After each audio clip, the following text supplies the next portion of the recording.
Treasure Island by Robert Louis Stevenson. Read by Adrian Pretzelis. Part 2. The Sea Cook. Chapter 7.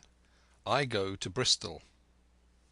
It was longer than the squire imagined ere we were ready for the sea, and none of our first plans, not even Dr. Livesey's, of keeping me beside him, could be carried out as we intended. The doctor had to go to London for a physician to take charge of his practice. The squire was hard at work at Bristol, and I lived on at the Hall under the charge of old Redruth, the gamekeeper, almost a prisoner, but full of sea dreams and the most charming anticipations of strange islands and adventures. I brooded by the hour together over the map, all the details of which I well remembered. Sitting by the fire in the housekeeper's room, I approached that island in my fancy from every possible direction. I explored every acre of its surface. I climbed 1,000 times to that tall hill they called the Spyglass, and from the top enjoyed the most wonderful and changing prospects. Sometimes the isle was thick with savages with whom we fought, sometimes full of dangerous animals that hunted us. But in all my fancies nothing occurred to me so strange and tragic as our actual adventures. So the weeks passed on till one fine day there came a letter addressed to Dr. Livesey, with this addition: to be opened in the case of his absence by Tom Redruth or young Hawkins. Obeying this order we found, or rather I found, for the gamekeeper was a poor hand at reading anything but print, the following important news. Old Anchor Inn, Bristol, March 1, 17. Dear Livesey, as I do not know whether you are at the Hall or still in London, I send this in double to both places. The ship is bought and fitted. She lies at anchor, ready for sea. You never imagined a sweeter schooner. A child might sail her. 200 tons. Name Hispaniola. I got her through my friend Blandley, who has proved himself throughout the most surprising trump. The admirable fellow literally slaved in my interest, and so, I may say, did everyone in Bristol as soon as they got wind of the port we sailed for. Treasure, I mean. Redruth, said I, interrupting the letter. Dr. Livesey will not like that. The squire has been talking after all. Well, who's the better right? Growled the gamekeeper. A pretty rum go if Squire ain't to talk for Dr. Livesey, I should think. At that I gave up all attempt at commentary and read straight on. Blandley himself found the Hispaniola, and by the most admirable management got her for the merest trifle. There is a class of men in Bristol monstrously prejudiced against Blandley. They go the length of declaring that this honest creature would do anything for money, that the Hispaniola belonged to him, and that he sold it to me absurdly high. The most transparent calumnies. None of them dare, however, to deny the merits of the ship. So far there was not a hitch. The workpeople, to be sure, riggers and what not, were most annoyingly slow, but time cured that. It was the crew that troubled me. I wished to round up a score of men, in case of navies, buccaneers, or the odious French, and I had the worry of the deuce itself to find so much as half a dozen, till the most remarkable stroke of fortune brought me the very man that I required. I was standing on the dock when, by the merest accident, I fell into talk with him. I found he was an old sailor, kept a public house, knew all the seafaring men in Bristol, had lost his health ashore, and wanted a good berth as cook to get to sea again. He had hobbled down there that morning, he said, to get a smell of the salt. I was monstrously touched, so would you have been, and out of pure pity I engaged him on the spot to be ship's cook. Long John Silver he is called, and has lost a leg, but that I regarded as a recommendation, since he lost it in his country's service under the immortal Hawke. He has no pension, Livesey. Imagine the abominable age we live in. Well, sir, I thought I had only found a cook, but it was a crew I had discovered. Between Silver and myself we got together in a few days a company of the toughest old salts imaginable, not pretty to look at, but fellows, by their faces, of the most indomitable spirit. I declare we could fight a frigate. Long John even got rid of 2 out of the 6 or 7 I had already engaged. He showed me in a moment that they were of just the sort of freshwater swabs we had to fear in an adventure of importance. I am in the most magnificent health and spirits, eating like a bull, sleeping like a tree, yet I shall not enjoy a moment till I hear my old tarpaulins tramping round the capstan. Seaward ho! Hang the treasure! It's the glory of the sea that has turned my head. So now, Livesey, come post. Do not lose an hour, if you respect me. Let young Hawkins go at once to see his mother with Redruth for a guard, and then both come full speed to Bristol. John Trelawney. P.S. I did not tell you that Blandley, who, by the way, is to send a consort after us if we don't turn up by the end of August, had found an admirable fellow for sailing master, a stiff man, which I regret, but in all other respects a treasure. Long John Silver unearthed a very competent man for a mate, a man called Arrow.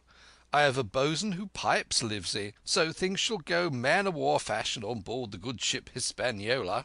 I forgot to tell you that Silver is a man of substance. I know of my own knowledge that he has a banker's account which has never been overdrawn. He leaves his wife to manage the inn, and as she is a woman of colour, a pair of old bachelors like you and I may be excused for guessing that it is the wife, quite as much as the health, that sends him back to roving.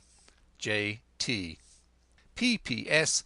Hawkins may stay 1 night with his mother. J.T. You can fancy the excitement into which that letter put me.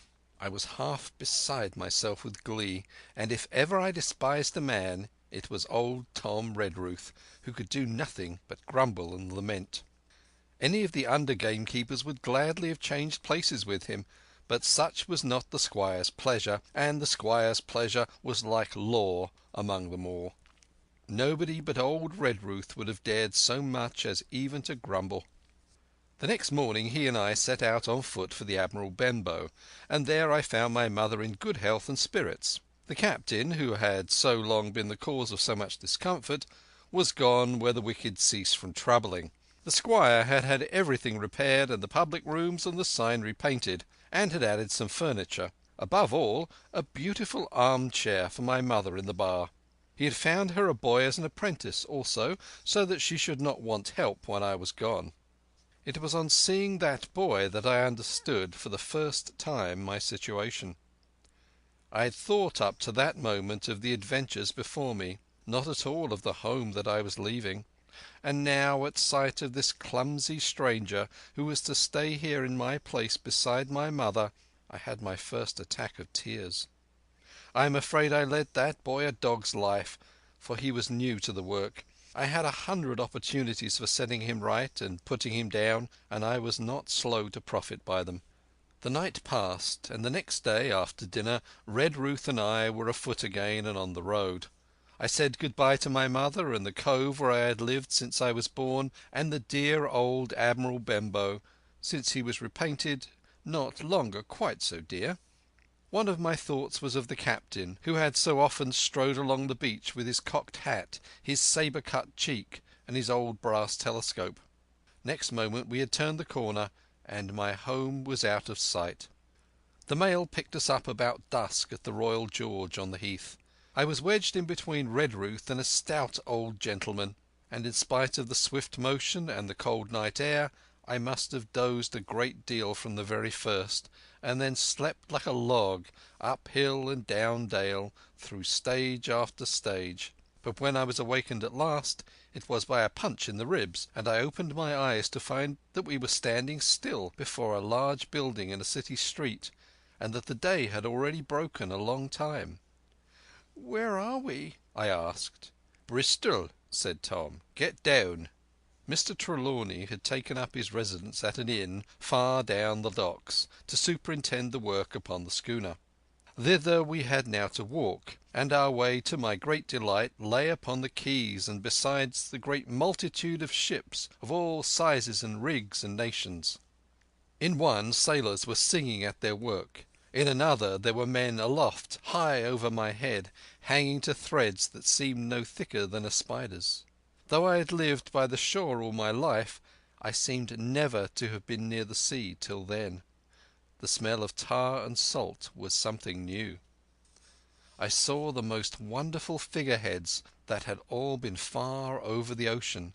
I saw besides many old sailors with rings in their ears and whiskers curled in ringlets and tarry pigtails and their swaggering clumsy sea walk. And if I had seen as many kings or archbishops, I could not have been more delighted.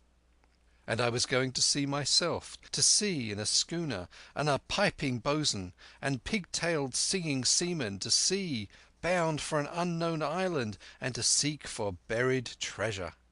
While I was still in this delightful dream, we came suddenly in front of a large inn, and met Squire Trelawney, all dressed out like a sea officer, in stout blue cloth, coming out of the door with a smile on his face and a capital imitation of a sailor's walk. "Here you are!" he cried. "And the doctor came last night from London. Bravo! The ship's company complete." "Oh, sir," cried I, "when do we sail?" "Sail?" says he. "We sail tomorrow."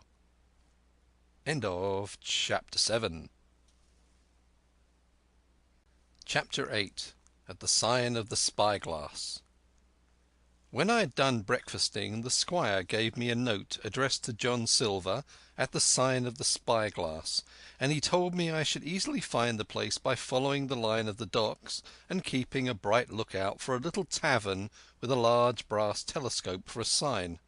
I set off, overjoyed at this opportunity to see some more of the ships and seamen, and picked my way among a great crowd of people and carts and bales, for the dock was now at its busiest, until I found the tavern in question. It was a bright enough little place of entertainment. The sign was newly painted, the windows had neat red curtains, the floor was cleanly sanded. There was a street on either side, and an open door on both, which made the large low room pretty clear to see in spite of clouds of tobacco smoke. The customers were mostly seafaring men, and they talked so loudly that I hung at the door, almost afraid to enter. As I was waiting, a man came out of a side room, and at a glance I was sure he must be Long John. His leg was cut off close by the hip, and under the left shoulder he carried a crutch, which he managed with a wonderful dexterity, hopping about upon it like a bird. He was very tall and strong, with a face as big as a ham, plain and pale, but intelligent and smiling. Indeed, he seemed in the most cheerful spirits, whistling as he moved about among the tables, with a merry word or a slap on the shoulder for the more favoured of his guests. Now, to tell you the truth, from the very first mention of Long John in Squire Trelawney's letter, I had taken a fear in my mind that he might prove to be the very one-legged sailor whom I had watched for so long at the old Benbow. But one look at the man before me was enough. I had seen the captain, and Black Dog, and the blind man Pugh, and I thought I knew what a buccaneer was like. A very different creature, according to me, from this clean and pleasant-tempered landlord. I plucked up courage at once, crossed the threshold, and walked right up to the man where he stood, propped on his crutch, talking to a customer. "Mr. Silver, sir?" I asked, holding out the note. "Yes, my lad," said he, "such is my name, to be sure. And who may you be?" And when he saw the squire's letter, he seemed to me to give something almost like a start. "Oh," said he, quite aloud, and offering his hand, "I see. You are a new cabin boy. Pleased I am to see you." And he took my hand in his large firm grasp. Just then one of the customers at the far side rose suddenly and made for the door. It was close by him, and he was out in the street in a moment. But his hurry had attracted my notice, and I recognized him at a glance. It was the tallow-faced man, wanting two fingers, who had come first to the Admiral Benbow. "Oh!" I cried. "Stop him! It's Black Dog."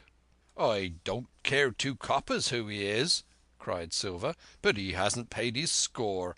Harry, run and catch him." One of the others, who was nearest the door, leapt up and started in pursuit.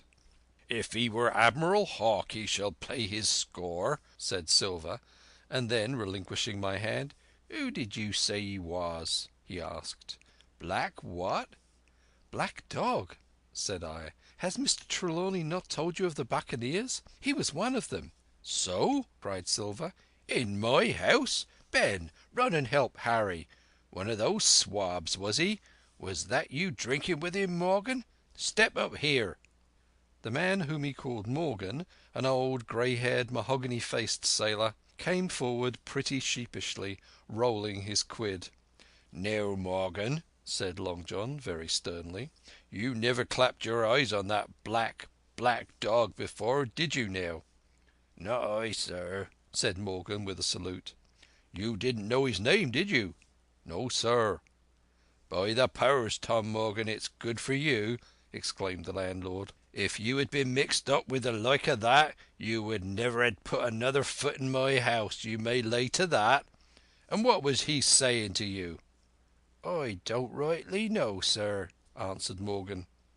"Do you call that a head on your shoulders or a blessed dead-eye?" cried Long John. "Don't rightly know, don't you? Perhaps you don't happen to rightly know who you were speaking to, perhaps? Come now, what was he jawing? Voyages, captains, ships? Pipe up. What was it?"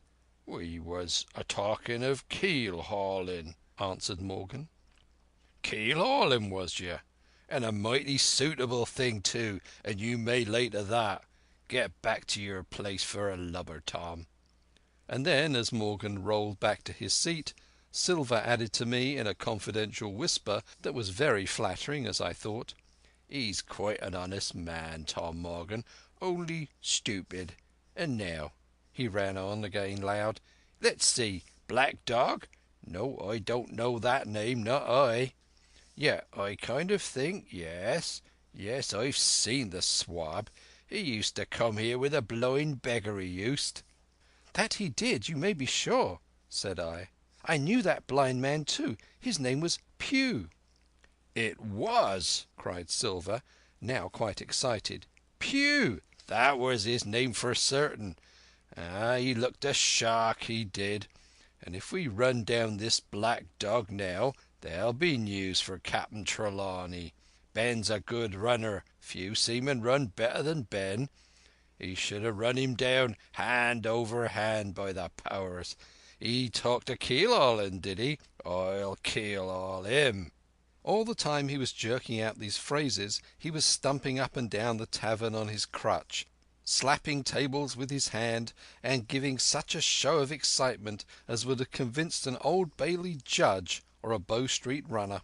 My suspicions had been thoroughly reawakened on finding Black Dog at the spyglass, and I watched the cook narrowly.